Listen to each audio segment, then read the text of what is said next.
Hello, everyone. Thanks for listening to Wake Up, Look Up, a podcast where we connect events happening in real time to the gospel of Jesus Christ. I'm Zach Wyrock.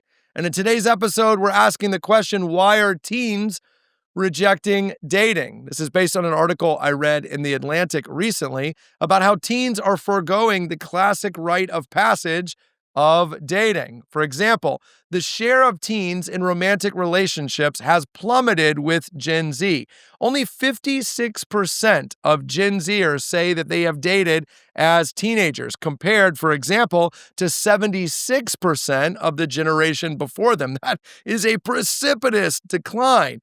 Instead of dating, young people are engaging in what they're calling situationships, emotionally charged but undefined relationships that don't really have boundaries or structure. Now, the reason for this is that Gen Zers are telling us they're driven by anxiety and fear of rejection. If I date someone, I'm setting myself up to be hurt. I'm setting myself up to potentially be wounded emotionally, and I don't want that. We've taught them to value safety over all else. And as a consequence, they're disconnecting from relationships. Now, studies will say that dating is not necessarily an indicator of healthy relationships into adulthood, but platonic friendships are. The number of platonic friendships a teenager has is actually pretty indicative of the health of their relationships in adulthood. But here's the problem.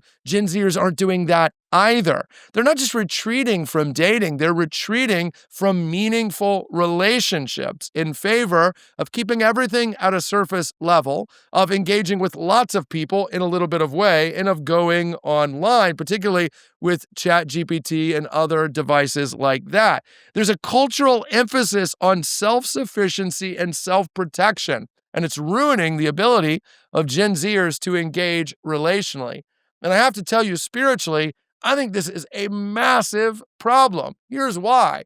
The first reason is that we were made for intimacy with God and with people. And God says it this way in Genesis 2, verse 18, it's not good for man to be alone. What he's saying is that the task he's given Adam, to be fruitful, to multiply, to fill the earth, to have dominion over it, is a task that Adam can't and should not do alone. That in the great human endeavor to be who we were meant to be, we actually need each other. Intimacy means vulnerability. It means being fully known and fully loved. It always runs the risk of being fully known and fully rejected. But vulnerability is actually what makes relationships meaningful. And here's my spiritual concern. A person who cannot be vulnerable with other people is, I think, a person who can't be vulnerable with God. It's a skill, a muscle that you develop or you don't. If all you know are surface level relationships, then at best, that's what you're going to pursue with God. And the problem with that is that love involves risk. It involves sacrifice. Remember that Jesus said this in the Gospel of John 15:13, greater love has no one than this, that he lay down his life for his friends. That's sacrifice. That's risk. By the way, keep in mind that the friends Jesus lays down his life for ultimately abandon him. Jesus loved us enough to risk vulnerability. Jesus loved us enough to risk betrayal, because that's what love does. Love does involve risk. Self-protection ultimately leads to self-isolation, a loveless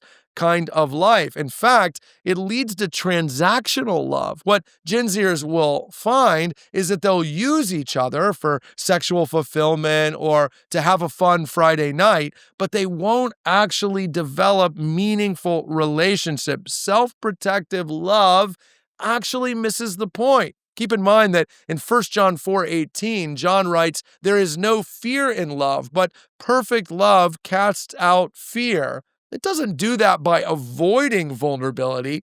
It does that by plunging headlong into it.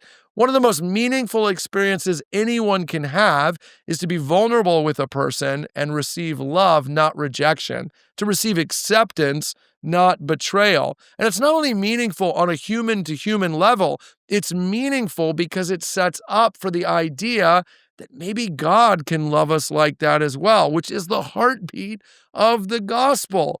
Listen, the church must step up here and teach covenantal relationship, not casual relationship. Look, the Bible tells us that God loves us on the basis of promises that he makes and he keeps. And it teaches us to model our own love for each other in much the same way. A generation that is worried about getting hurt is a generation that is ripe to be taught the covenantal nature of marriage. The writer of Hebrews 13:4 says, "Let marriage be held in honor by all," because marriage is meant to be a relationship where one person says to another, "I want to fully know you. And no matter what I find, you will not get rejection from me. You will get love. You will get partnership. You will get commitment." Maybe we have to own the fact that Gen Z's fear about relationships is probably based on the way they've seen us love. What a great conversation that would be with teenagers or adolescents, to ask them where their own heart is towards friendship, towards dating, towards the idea of love, and to own what we need to own to set them up for actual meaningful relationships in the future. Remember this, a teenager who doesn't think love is possible is a teenager who ultimately will never think God can love them. Hey, thanks for watching this episode of Wake Up, Look Up. If you enjoyed it, please help us get the word out by sharing it with someone you think might benefit from it. And while you're here, make sure to subscribe to our YouTube channel to get further content, or even download the CCC app, where you'll find even more resources to help you grow in your faith and relationship with Jesus Christ.